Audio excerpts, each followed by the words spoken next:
Ցածր կենսաթոշակը շարունակում է մնալ թոշակառուների ամենացավոտ խնդիրներից մեկը։ Նրանց համար օրը սկսվում է հաշվարկով։ Ինչից հրաժարվել այս անգամ՝ հացից, դեղից, թե ջեռուցումից։ Օրալինում աջալքում ենք վրեներս նստում։ Մի թոշակով թոշակառուն ինչ պիտի կարենանա։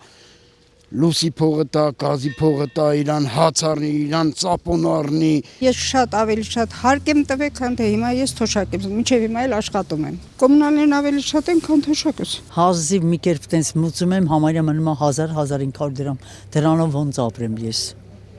Դեղ առնեմ, ուտելիք առնեմ, դժվար է։ Կենսաթոշակ ընդամենն լվացքի փոշի համար է, ընդամենն։ Դաժե դեղ չես կարող գնես։ 36,000 դրամից մնացած վերջին կոպեկները հաշվող ու աջալով տաքացող քաղաքացիների թոշակը բարձրացնել խոստացող Փաշինյանը շարունակում է արդարանալ։ Եթե մենք օրինակ վերցնենք եւ 20,000 դրամով բարձրացնենք թոշակը,